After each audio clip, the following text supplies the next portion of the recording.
위나라와 고구려는 건곤일척의 대승부를 벌이게 되는데요.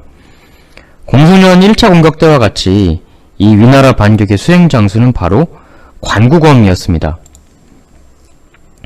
근데 이게 당시 관구검의 고구려 공격이 어떤 식으로 혹은 몇 번 이루어졌는가, 또 그 승패의 내용이 각각 어땠는가, 이것에 대해서는 여러가지 상이한 기록들과 주장이 있습니다. 기록들이 다 조금씩 달라가지고 정리를 하기가 굉장히 난잡한데요.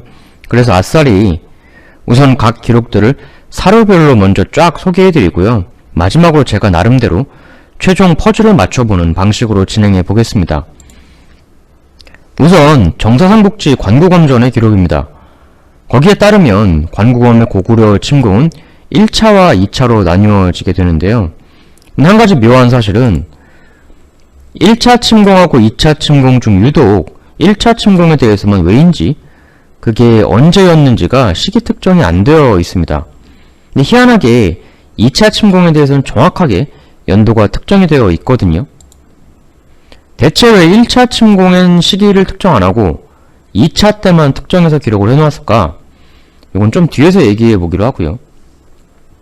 일단 중국의 다른 역사서인 양서, 북사 이런 기록에 보면 그 1차 침공이 244년이라고 되어 있거든요. 그래서 정사 관구검전에 나와 있지 않지만 보통은 1차 침공을 244년으로 봅니다. 먼저 이 1차 침공에 대해서 설명드리겠습니다. 이때 관구검은 1만 명의 병력을 이끌고 고구려를 쳐들어가는데요. 이에 동천왕은 그 2배인 2만 명의 병사로 비류수라는 곳에서 관구검과 맞서 싸우게 됩니다. 그리고 그 결과는 정사삼국지에 따르면 관구검의 완승이었습니다. 이후 양구라는 곳에서 한 판 더 붙는데요. 여기서도 또 관구검이 이깁니다. 연파당한 동천왕은 비참하게 패주하게 되고요. 관구검은 이 동천왕을 추격해서 환도산에 있는 고구려 도성마저 함락을 시키게 됩니다. 그리고 거기서 수천 명의 고구려인들을 도륙했다 라고 기록이 되게 되는데요. 이에 동천왕은 거의 홀몸으로 처자식들만 데리고 겨우 도주를 하게 되고요. 관구검은 고구려 도읍을 쑥대밭으로 만든 이후에 철수를 하게 됩니다. 여기까지가 정사 관구검전에 기록된 그의 1차 침공인데요. 이 기록들을 하면 정말 참담하기 이를 데가 없죠. 병력도 2배나 많았는데 2차례나 연파당하고 수도의 고구려 주민들 수천 명도 학살당하고 비참하기 이를 데가 없습니다. 근데 이 관구검이 이 한 번의 대살육 이후 나중에 한 번 더 쳐들어옵니다. 정사 기록대로 하면 1차 침공 때 그야말로 아작을 낸 건데 굳이 어떤 이유로 또 쳐들어오게 되었던 걸까? 사실 수도를 완전히 그 정도로 아작을 낸 거면 고구려는 당분간 위나라한테 개길 생각을 차마 못할 것 같은데 왜 굳이 또 한 번 더 쳐들어갔던 걸까? 여하튼 정사 삼국지에 따르면 한 번 더 쳐들어갔다고 되어 있습니다. 이때는 아까와는 달리 시기가 명확하게 특정이 되어 있는데요. 정사 관구검전에는 245년이라고 되어 있는데 황제인 정사 조방전에는 246년이라고 되어 있습니다. 보통 이렇게 기록이 상이하면 되게 황제 쪽 기록이 더 맞다고 보거든요. 그래서 246년에 2차 침공이 있었다고 봐야 맞을 것 같고요. 근데 이땐 그 1차 침공 때와는 달리 무슨 전투 기록도 없어요. 1차 침공 때는 비류수 양구에서 전투를 했다는 기록이 있는데 2차 때는 그런 전투도 없이 그냥 동천왕이 관구검을 쳐들어가니까 도읍을 버리고 도주했다. 딸랑 이렇게만 나옵니다. 이 기록대로라면 동천왕은 제대로 한번 싸워보지도 않고 관구검 떴다 얘기를 듣자마자 그냥 바로 꽁무니를 빼고 수도도 버리고 주랭랑 쳤다 라는 얘기가 되거든요. 그럼 이제 동천왕이 도주를 어디로 했느냐?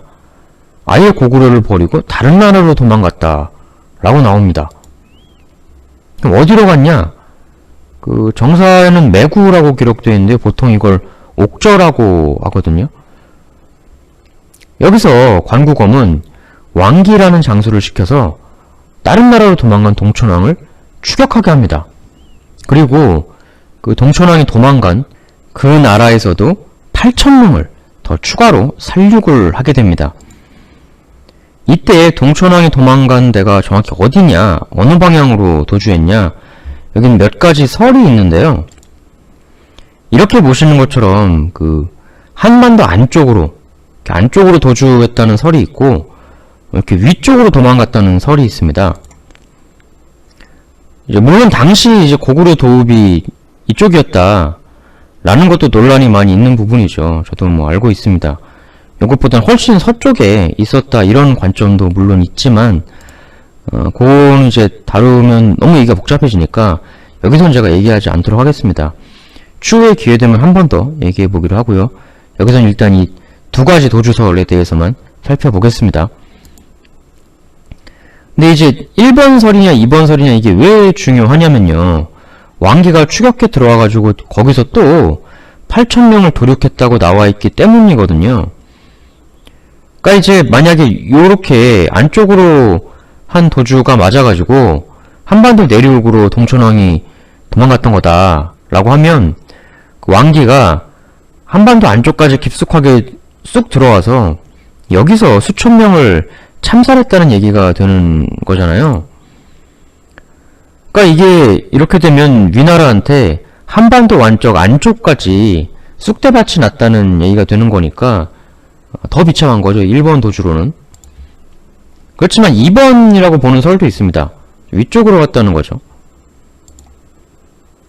여하튼 이렇게 이제 대승리를 거두고 추격해서 거기서도 참사를 벌린 관구엄과 왕기는 당당하게 위나라로 개선을 하게 되고요.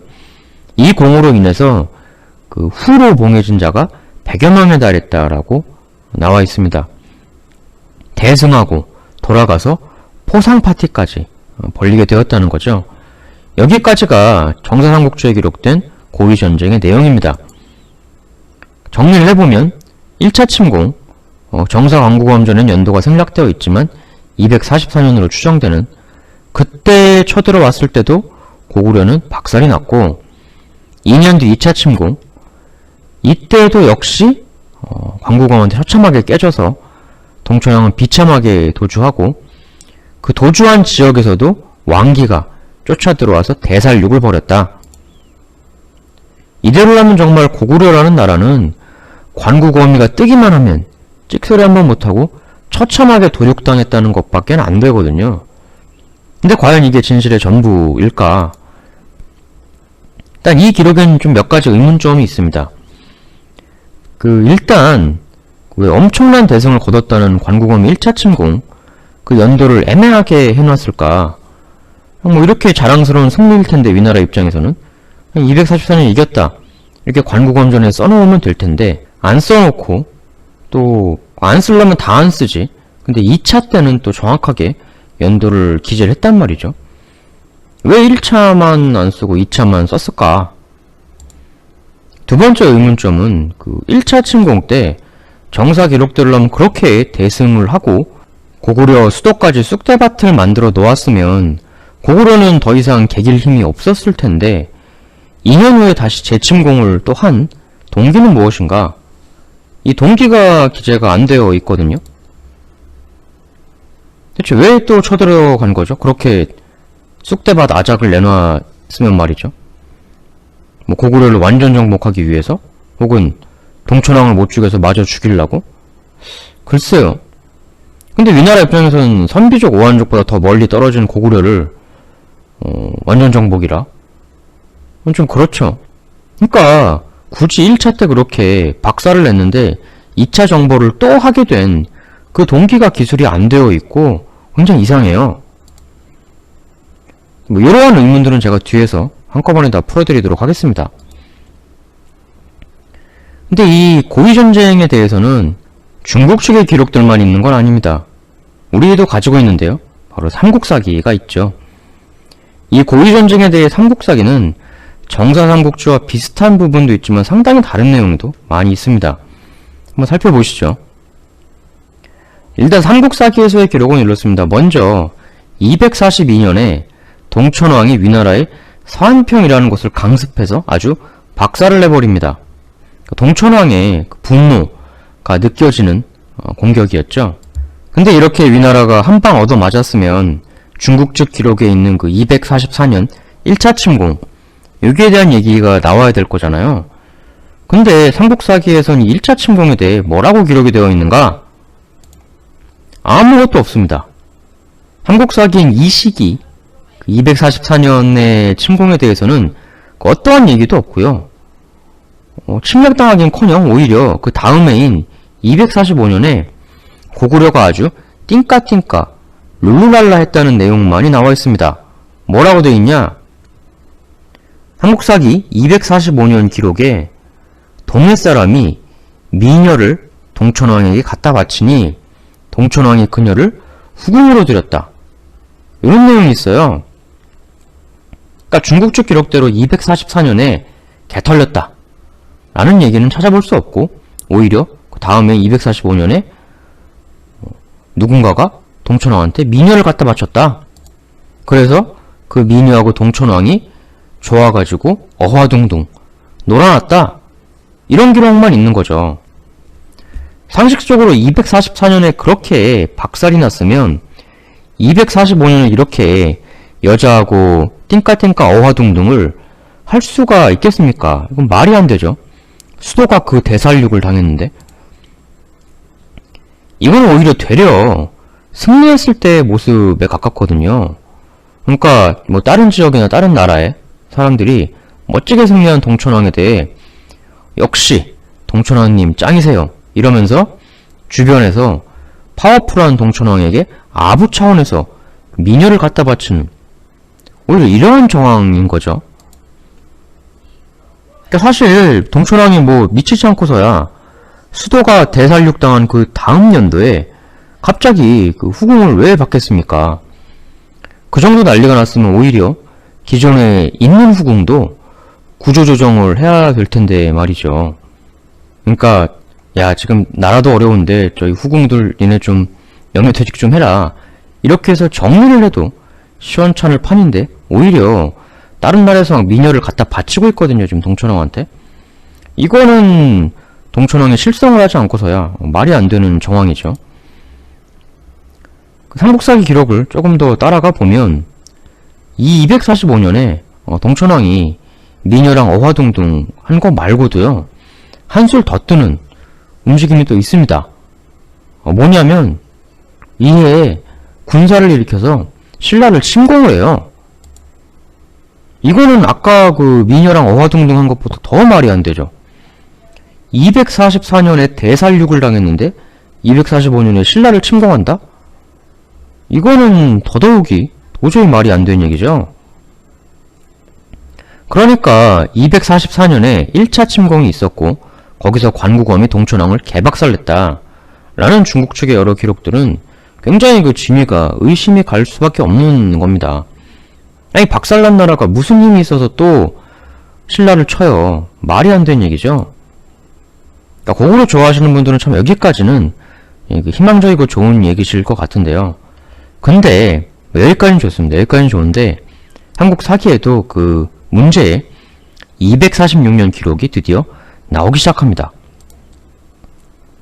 246년에 한국 사기에 관구거미가 1만 명을 거느리고 쳐들어왔다라고 드디어 나오기 시작합니다. 근데 1만 명이라는 거는 그 정삼국제의 그 244년 1차 침공 때 그 기록이죠. 여기서부터 이제 슬슬 진수하고 김부식 둘 중에 한 명은 좀 헷갈린 거 아니냐 이런 의혹이 강하게 슬슬 들기 시작합니다.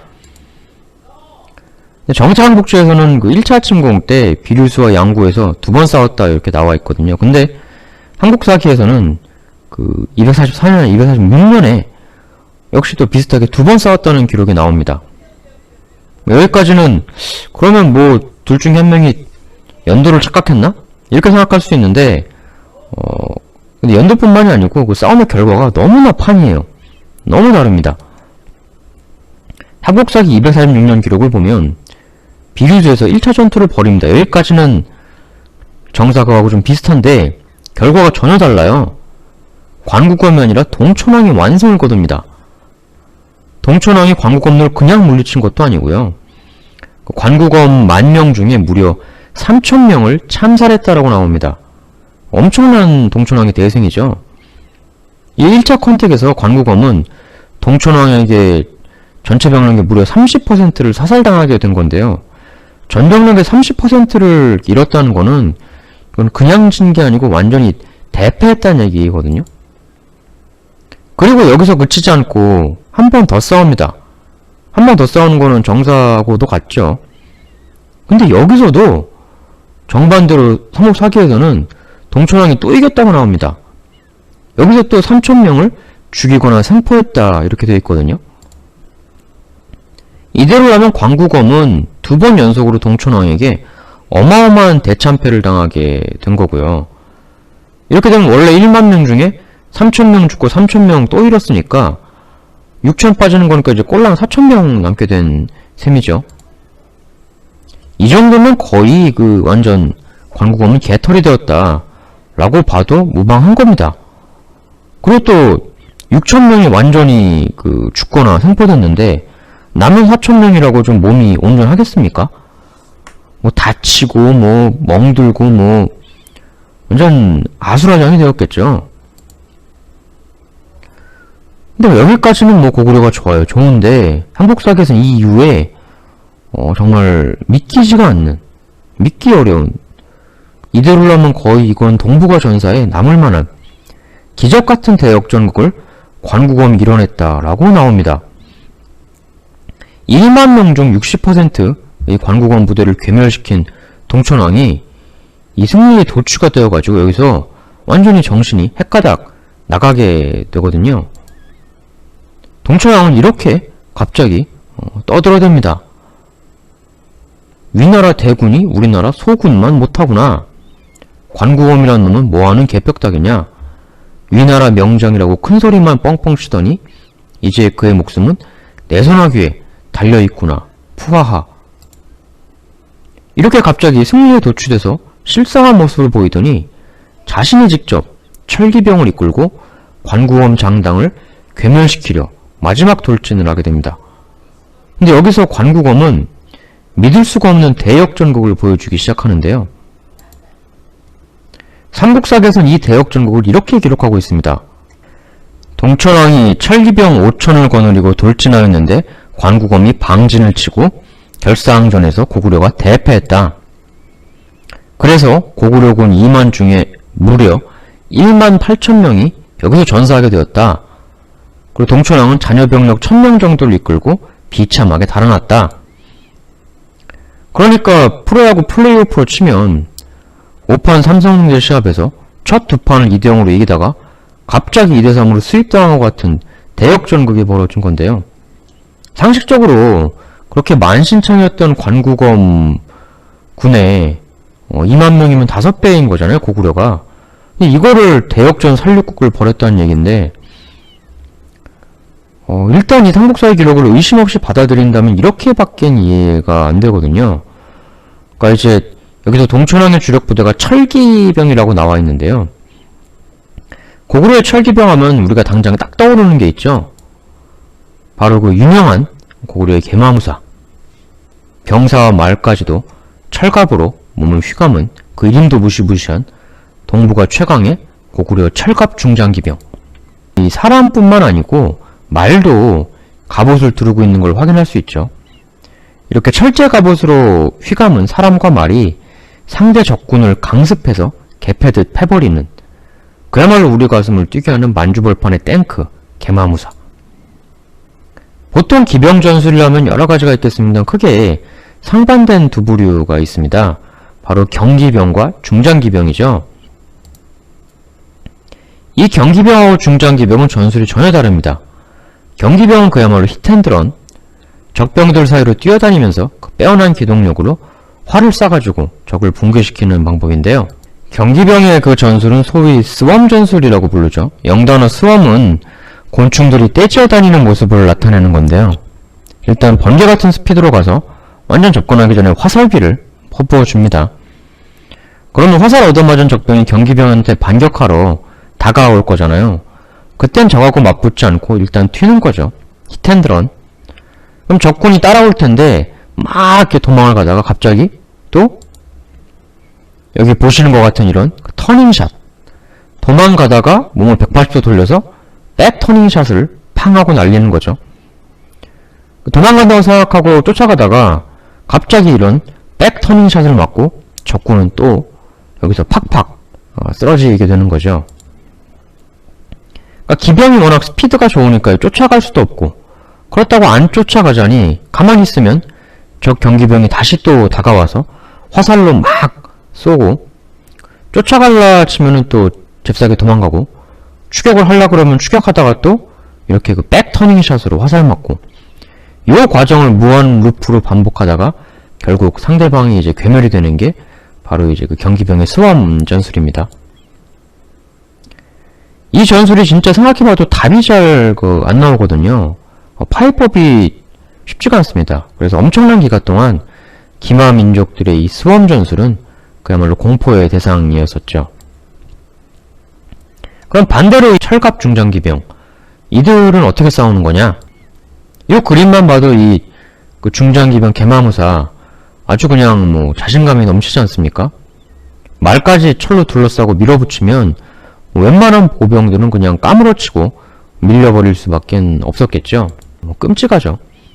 개마무사는 바로 이러한 스피드 탱크 위력으로 돌진해서 상대방을 와해시키는 강력한 병사들이었던 겁니다. 그러니까 이건 이제 아까의 그 경기병 벌처 히트앤드런하고는 정반대의 전술이 사용이 되는 거죠. 일단 이 울트라 개마무사가 가장 먼저 적병을 향해 돌진을 하게 되는 건데요. 보통은 이렇게 날카로운 쐐기 대형을 구사해가지고 적병 대역을 꿰 뚫어가지고 그 적군을 완전히 와해시켜버립니다. 저런 그 슈퍼 스피드 울트라가 그냥 뚫고 가면은 적 대원은 완전 아사리판이 나게 되는 거죠. 이렇게 되면 이제 적 진영은 다 깨지고 뭐 갈기갈기 찢어지고 다치고 말에 짓밟히고 아작이 나는 건데요. 그리고 난 이 다음에 후미의 보병들이 와서 이삭 줍듯이 나머지 청소를 하게 되는 거죠. 이 그림이 약간 그러한 형태의 싸움을 상징화한 게 아닌가 싶거든요. 앞에 개마무사가 전방에 나서 돌진해가지고 먼저 휘저서 버리고 그 막 말에 짓밟히고 막 걷어차이고 이런 그 적병을 후미의 부대가 마저 와가지고 이삭 줍기 이렇게 그 척살하는, 여기 보면 이제 쓰러져 있는 적병이 완전히 뭐 넋이 나가가지고 얼이 빠져 있지 않습니까? 근데 이제 이 후미 병사가 와가지고 이 적병의 그 머리끄댕이를 잡아서 마무리 참사를 하는 그런 모습인데요. 물론 당시 삼국사기에 이제 철기라고 표현되어 있지만 이때 동천왕이 쓴 게 바로 품업 울트라 개마무사였느냐, 이건 뭐 아니라는 얘기도 있습니다. 어쨌든 그 철기라고 하니까 이 중장기병의 돌진 후 뒷정리 전술, 이걸 동천왕이 관구검에게 사용했던 게 아닌가 하고 보통 추정들을 합니다. 그러니까 사실 근데 관구검도 나름 만반의 대비를 하고 왔을 거거든요. 고구려가 뭐 철기병이 있고 이런 식의 전술을 쓴다. 근데 그걸 알고 있었음에도 첫 두 번 전투에서 각각 수천 명을 참살당하는 대참패를 한 것은 이 고구려 그리고 동천왕의 철기병이 알고 있었지만 알고도 당했다. 즉 막상 부딪혀 보니까 이거는 말로만 듣던 거하고는 다른 차원이 다른 파워였다. 그렇게 해석을 해볼 수도 있겠습니다. 그러한 상황에 처해 있었던 것이 아닐까. 이 관구검이도 야 이거 그냥 우리가 늘 하던 대로 하다가는 저 고구려 울트라를 감당 못하겠다, 이렇게 해서 전혀 다른 신전술을 꺼내들게 된 걸로 보입니다. 그럼 이 신전술이라는 건 뭐냐? 삼국사기에는 방진이라고 표현이 되어 있는데요. 관구검이가 방진을 들고 나왔다. 방진이라고 하면 말 그대로 그 사각형의 대형이라는 뜻이잖아요. 이 그리스의 그 팔랑크스 보병 방진이 그 페르시아 기병을 처참하게 무너뜨렸다. 요거는 우리가 너무나도 잘 알고 있는 사실인데요. 그 보병들이 그냥 띄엄띄엄 산계에 있으면 어떻게 되겠습니까? 이 무시무시한 그 발업 울트라 상대가 되겠는가? 당연히 안 되죠. 그냥 이 철갑 기병이 들이받아 버리면 하나하나의 보병은 그냥 날아갈 뿐이겠죠. 근데 이렇게 빽빽하게 완전 밀집해가지고 창을 빼곡히 들이밀고 있으면 어떻게 되나? 뭐 이런 진영이면 아무리 철갑기병이라고 해도 그냥 들이받기가 쉽지가 않죠. 이렇게 되면 오히려 들이받았을 때 보병이 날아가는 게 아니라 오히려 이 철기병이 턱 하고 막혀버리겠죠. 뚫고 갈 수가 없겠죠. 그러니까 바둑돌로 알까기를 한다고 생각을 좀 해보면 이렇게 상대방 돌이 산계가 되어 있는 사이를 내 공격돌이 빡 때리고 지나가면 어떻게 되나? 이렇게 빠바박 하고 완전 상대 돌들이 박살이 나서 다 튕겨나가겠죠. 근데 상대가 이렇게 하지 않고 이렇게 돌들을 막 쌓아서 한 군데 집중적으로 뭉쳐놨다라는 거예요. 그럼 이거는 어떻게 됩니까? 내 공격돌이 아무리 세게 들이받아도 워낙 뭉쳐있으니까 튕겨나가는 게 아니라 턱 하고 막혀버리겠죠. 그리고 이렇게 턱 하고 막히고 난 이후에는 적 돌들한테 완전 감싸이게 되는 거니까 둘러싸여서 다구리를 당하게 되죠. 즉 돌파해서 튕겨내고 뚫고 나가고 그래야 되는 건데 철기병들이 막혀버리니까 이제 그게 안 되는 거란 말입니다. 이게 바로 밀집 대형의 위력인 것이죠. 그러니까 해묵사기에 방진을 썼다라고 하는 걸로 봐서 당시 광구검은 두 차례 큰 패배 끝에 이 스피드 울트라의 돌파 전술을 막을 만한 효과적인 팔랑크스와 유사한 밀집 대형을 고안해냈던 걸로 아마 보입니다. 이렇게 되니까 이제 상황은 역전이죠. 아주 거만한 말을 떠들었을 정도로 동천왕은 두 차례 전투에서 자신의 철기병이 얼마나 강한지, 울트라가 얼마나 강한지 그 위력을 확신했을 텐데요. 그래서 그냥 쓰던 전술 그대로 쓰면 관구검이 저거 나머지 전멸시킬 수 있겠다라고 쉽게 확신을 해버렸었던 거죠. 근데 관구검이 밀집 방지로 나오니까 이렇게 그냥 퍽 하고 막혀버리게 되잖아요. 돌파는커녕 막혀가지고 오히려 둘러싸여서 다구리를 당하는 상황이 돼버리니까 그 삼국사기에는 거의 괴멸을 당했다고 나와 있는데 그 얘기를 보면 이렇게 그냥 정면으로 딱 퍽하고 막히기만 한 게 아니라 관구검이 한번 이렇게 그 울트라를 막은 다음에 뭐 복병을 썼든 병력을 우회기동 이렇게 시켰든 아마 그 뒤쪽 테러를 막고 포위 선멸전까지 한 것 같습니다. 사실 기병이 기동력이 있으니까 여차해서 안 되겠다 싶으면 그냥 튈 수도 있는 거거든요. 근데 튀지도 못하고 모조리 전멸을 당했다고 하는 걸 보면 이 그 고구려 철기병들이 조금 약간 그 미련하게 기존 하던 방식대로 그냥 막 그 돌파하려고 그냥 쑤셔대다가 그게 안 되던 와중에 이렇게 뭐 우회 기동이든 복병이든 포위까지 당해버리게 된 상황 같습니다. 참 이게 동천왕이 그 철기병 육성은 잘했는데 그 전쟁이라는 게 천변만화하는 거잖아요. 상황에 따라서 유연하게 변화할 수 있어야 연승을 거둘 수가 있는 건데 그러니까 결국 동천왕은 한두 번은 이길 수 있어도 계속 이길 수 있었던 군략까지는 갖추지 못했던 인물이었던 것 같습니다. 이렇게 해서 이제 그 대역전패를 동천왕이 당하게 되는데요. 이 이후의 과정은 삼국사기도 뭐 정사삼국지하고 비슷하게 흘러갑니다. 여기서부터 쭉 밀려가지고 고구려 도성이 함락되고요. 삼국사기에서도 역시 백성들은 관구검군에게 그 참사를 당하게 됩니다. 여기서 또 역시 동천왕은 옥저로 달아나게 되는데요. 아까 이 두 가지 도주를 가지고 많이들 얘기한다고 했었잖아요. 근데 삼국사기에서는 그 딱 남옥저로 도망갔다 이렇게 나옵니다. 그래서 이 1번 도주로 요거를 미는 사람들 입장에선 삼국사기를 근거로 많이 되죠. 왜냐하면 남쪽에 있는 옥저니까 남으로 가지 않습니까? 그래서 뭐 이제 왕기가 이 한반도 안쪽까지 와서 남쪽까지 와서 대학살을 자행했다 이런 건데요. 근데 정사삼국지에서는 딱 이제 뭐 추격했다 여기까지가 스토리 끝인데 삼국사기에서는 좀 그렇지는 않습니다. 조금 더 뒷 스토리가 나오는데요. 이른바 이제 고구려의 반격이죠. 여기 보면 그 미류와 유유의 활약 이렇게 나와 있잖아요. 정사삼국지에 없는 이 미류와 유유의 활약 이란 건 대체 뭔가? 비참하게 대패하고 수도까지 털린 동천왕 곁에는 사람들 거의 다 떠나고 미루라는 사람만이 남게 되었습니다. 위나라 추격병은 그 비참한 몰골의 동천왕을 지척까지 추격을 해오게 되는데요. 이때 그 미루라는 사람이 제가 시간을 벌겠습니다. 그동안 도망을 가시지요. 이렇게 이제 말을 하게 됩니다. 그러니까 자기 한 몸 불살라서 왕이 도망갈 시간을 벌겠다는 거죠. 이에 동천왕은 폭풍에 눈물을 흘리며 도주를 하게 되고요. 미루는 그 위나라 병사들한테 이제 뛰어들어가서 필사적으로 적병을 베면서 왕이 도망갈 시간을 벌게 됩니다. 결국 이 미루 덕분에 도주에 성공한 동천왕은 성공하고 나서도 이제 하염없는 눈물을 주룩주룩 흘리게 되고요.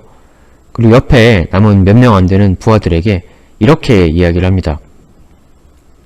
내가 미루 때문에 겨우 도망칠 수 있었는데 너무나 그에게 미안하다.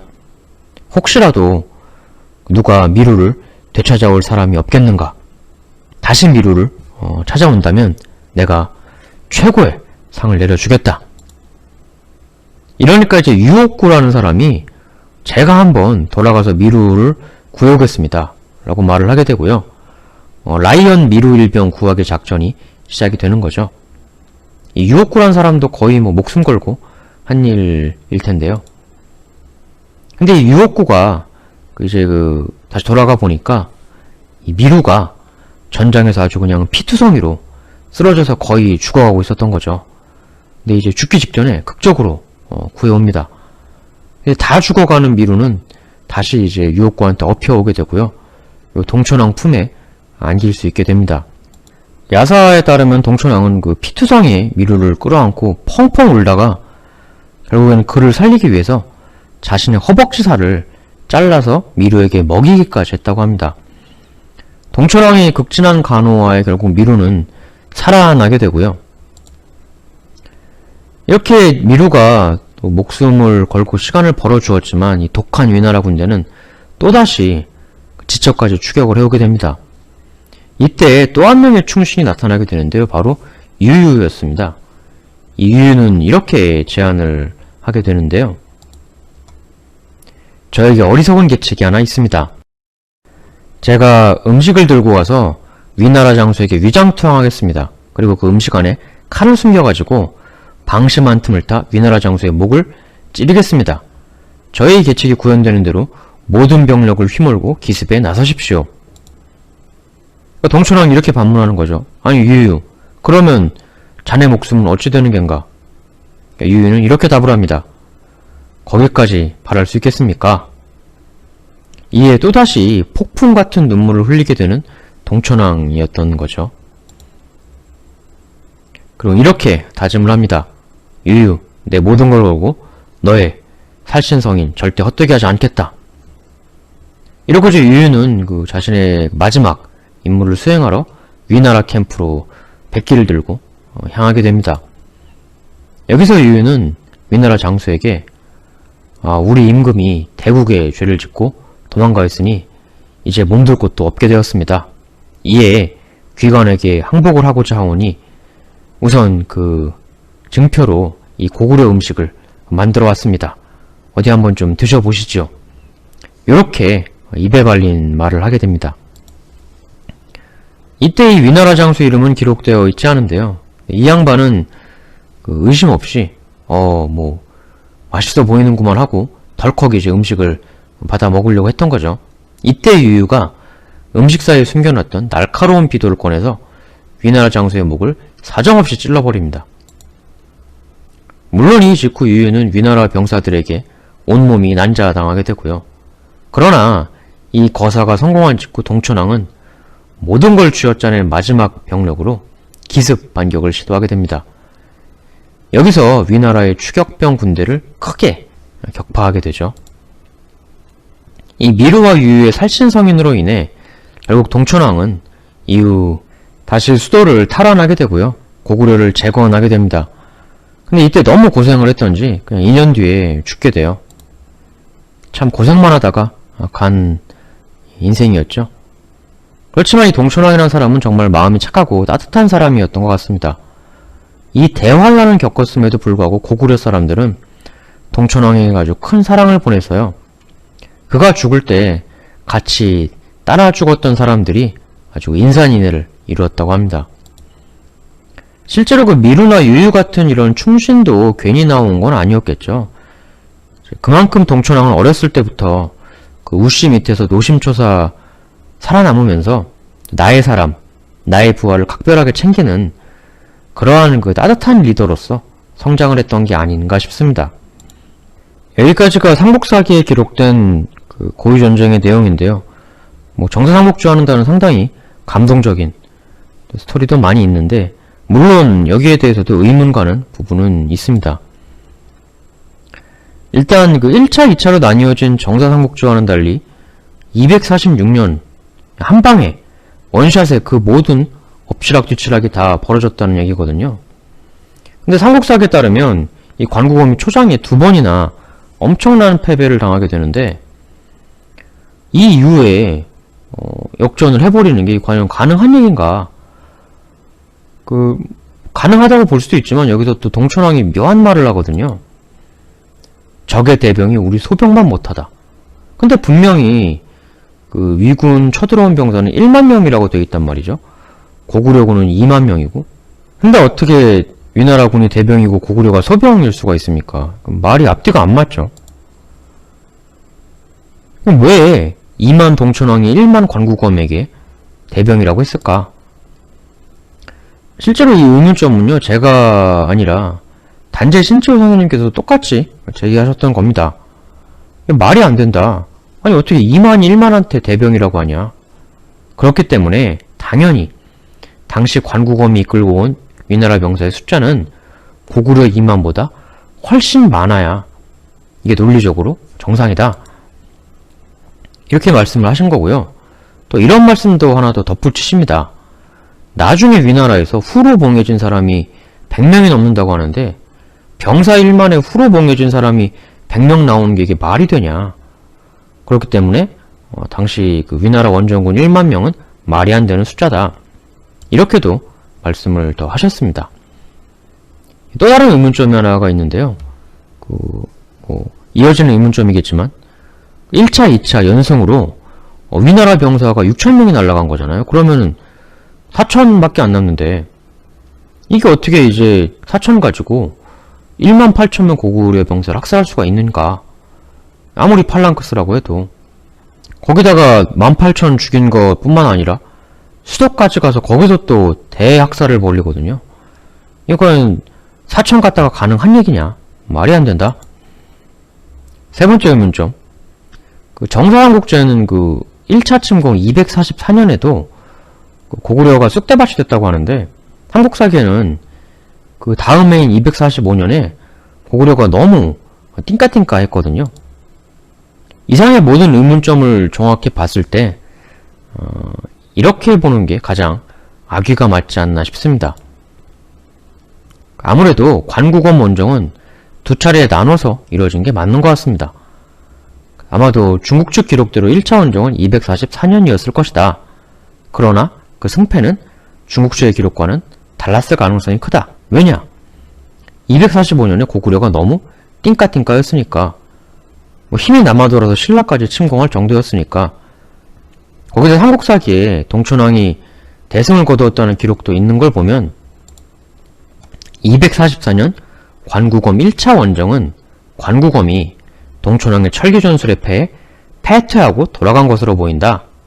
그래서 주변 나라들이 축하 겸 아부 겸 해가지고 미녀도 갖다 바치고 이렇게 되면 그 2년 후에 246년에 굳이 위나라가 또 재원정을 감행하게 된 그 동기 부분에 대한 설명도 깔끔하게 해소가 되죠. 그리고 왜 정사 관구검전에서는 유독 1차 원정 때의 시기만 특정하지 않았는지에 대해서도 이거면 좀 납득이 되죠.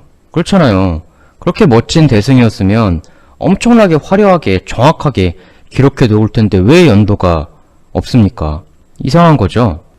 그래서 관구검은 1차 원정의 실패를 만회하기 위해 246년 2차 원정을 감행하게 되고, 이때 동천왕이 위나라 군대가 대병이라고 언급한 걸로 보아 1차 원정 때 1만 명과는 다른 상당한 대군을 몰고 왔을 가능성이 크다. 최소한 고구려의 그 병력 2만보다는 훨씬 많았을 것이다. 그러니까 그 10,000명 갖다는 안 되겠다 해가지고 제대로 준비를 또 하고 온 거죠. 근데 이러한 증강된 병력을 가지고 왔음에도 불구하고 첫 번째 전투에선 또 동천왕이 이기고 3,000명을 죽이게 되는 겁니다. 이건 삼국사기의 기록에 따른 거죠. 그런데 이런 연이은 연승에 거만해진 동천왕은 섣불리 뛰어들게 되고요. 이때 관구검의 극단적인 팔랑크스 및 함정 포위 전략에 휘말려가지고 자신의 주력 청지병을 모조리 잃게 되는 우를 범하게 되었던 겁니다. 이건 그냥 한마디로 자원 별로 없는 저거가 모든 걸 다 쥐어짜내서 만든 그 울트라 부대를 어이없게 다 잃었다. 뭐 이런 상황으로 보면 될 것 같아요. 뭐 그 다음에는 뭐 저거는 그냥 쭉쭉 밀리는 거죠. 결국 이래서 수도까지 잃게 되고, 그래서 이제 관구검은 뭐 수도를 점령하긴 했지만 고구려가 자기를 워낙 개고생시켰기 때문에 이에 대한 보복으로 엄청난 학살극을 감행하게 되었다. 보통 그 원한이 없으면 이런 정도까지 그 대살육극은 잘 안 벌이잖아요. 관구검도 뭐 계속 지고 뭐 창피당하고 뭐 고생하고 하니까 악에 받쳐가지고 이런 짓을 했을 개연성이 있는 거죠. 그러나 동천왕은 대피하는 와중에 고구려 자녀 세력들을 최대한 긁어 모아가지고 위나라 추격병을 격파하고 끝내는 불굴의 의지로 다시 수도를 회복하게 된다. 그러니까 정사왕복주와 삼국사기 그 양쪽에 그 뭔가 좀 서로 안 맞는 부분, 그 찜찜하고 좀 의혹이 가는 의문들, 이런 것들을 다 합리적으로 해결하는 전개는 아마 이게 정답이 아닐까. 여하튼지 간에 고구려가 관구검에게 패하고 수도까지 털리고 왕이 도주하고 고랬던 것까지는 이제 사실이다. 그렇지만 정사왕복지 기록대로 그렇게 힘은 못 써보고 맥없이 무조건 지기만 했다, 이렇게 보기는 어렵다는 거죠. 패하긴 했지만 고구려의 무서움과 끈기, 저력은 마지막까지 분명히 보여줬다. 그리고 나중에요, 그 동천왕의 아들이 있거든요. 그 중천왕이란 사람인데, 이 중천왕이 그 259년, 그러니까 그 비극의 246년, 그때가 있은 지 13년 후에 위나라의 재침공을 맞이하게 되는데요. 여기서 그는 위나라 군대를 아주 박살을 내버립니다. 또다시 그 양맥이란 곳에서 무려 위나라 병사 8,000명을 참살하는 대첩을 올리게 되는 거죠. 이때도 기록에는 고구려 정예기병이 맹활약했다라고 나와 있는데요. 근데 아빠 동천왕 때는 삼국사기에 분명히 철기라고 기록되어 있거든요. 근데 이 중천왕의 대첩 때는 철기라고 아니고 그냥 정예기병이라고만 되어 있습니다. 그래서 제가 볼 땐 그 아빠가 썼다가 실패한 그 철기 울트라 디스크 돌격 전술이 아닌 경기병, 즉 멀처의 히텐드런 전술 등 기존과는 다른 전략을 좀 혼용해서 중천왕을 사용했던 게 아니었을까, 이런 추측도 한번 해봅니다. 아까 말씀드린 이 팔랑크스 있잖아요. 동천왕을 좌전시킨 이 진영. 그러니까 이게 그 돌격 철기병 맞기는 참 좋은데 약점이 하나 있습니다. 뭐냐면 이렇게 이제 따닥따닥 붙어 있으니까 당연히 기동력이 엄청나게 떨어질 수밖에 없거든요. 이렇게 느리고 답답한 진영은 스피드 있게 치고 빠지는 히텐드런 전술에는 그야말로 쥐약일 수밖에 없겠죠. 상식적으로 이때 위나라는 그 246년 13년 전 대승의 노하우를 가지고 있으니까 그 전략을 그대로 가지고 왔을 텐데요. 그러나 동천왕의 아들 중천왕은 아버지의 그 눈물겨운 패배를 통해 같은 전술 또 쓰면 안 된다는 걸 뼈저리게 알고 있었겠죠. 그래서 아들은 또 새로운 하나의 전략적 전환을 하게 되고, 그게 바로 아마 군기병 전술의 혼용이 아니었을까라는 추측도 해봅니다. 그러니까 무턱대고 처음부터 철기로 돌격하는 게 아니라 저런 밀집 대형을 군기병으로 치고 빠지면서 좀 흔들어 놓고 대열이 흐트러지는 상황을 봐서 타이밍 좋게 철기대를 보내 쑤셔버리는 이런 그 복합 전술. 뭐 스타크래프트도 그렇잖아요. 그 한 가지 유닛, 한 가지 전술만 가지고는 절대 못 이기죠. 또 제일 중요한 게 그 조합 아닙니까? 뭐 캐리어 템플러 조합, 러커 디파일러 조합. 그러니까 이 동천왕의 뼈아픈 패배는 고구려군의 전략적 완성도를 한 단계 더 높여 주었던 것이 아니었을까. 그리고 그것이 13년 후 아들이 완벽한 복수국 대첩으로 구현되지 않았을까. 이렇게 저는 한번 생각을 해봅니다. 그러니까 사실 딱 그것만 놓고 보면 동천왕의 비참한 패배, 위나라의 고구려 주민 학살, 굉장히 가슴 아픈 일이잖아요. 그렇긴 하지만 결국 고구려는 멸망하지 않았고요. 승패는 병가지 상사니까 이런 패배들의 아픈 경험이 모여서 고구려를 한 단계 발전시켰고, 이러한 그 여러 경험들이 축적이 되어서 먼 훗날 광개토 대왕의 그 화려한 역사도 있을 수 있었던 게 아니었을까. 그러니까 선조들의 이런 경험과 그 노하우 축적이 없었다면 광개토 대왕의 전설도 결코 일어날 수 없었을 것이다 라고 생각이 됩니다. 따라서 가슴은 아프지만 동천왕의 이 패배가 결코 헛된 것만은 아니었다, 이렇게 말씀을 드릴 수가 있겠습니다. 이 고구려 위나라 전쟁 역시 그 요청해주신 테마였는데요. 어떠셨을지 모르겠습니다. 이제 요 테마는 이제 여기서 정리를 하고 다음에 더 재미있는 내용으로 구성을 해서 가지고 오도록 하겠습니다. 부족한 영상이고 또 이게 제가 오류가 있을 수도 있습니다. 또 추론이 또 틀리거나 그런 부분도 있을 수가 있고요. 또 그럼에도 불구하고 또 이게 좀 좋게 봐주셨다고 댓글 달아주시고 하는 분들 계셔가지고 정말 너무나 좀 감사를 드리고요. 혹시 제가 좀 부족하거나 그런 부분이 있으면 댓글을 남겨주시면 저도 또 배우고 또 수정하고 또 그러도록 하겠습니다. 다음에 더 재미있는 테마 가지고 오도록 하겠습니다. 예, 정말 감사합니다.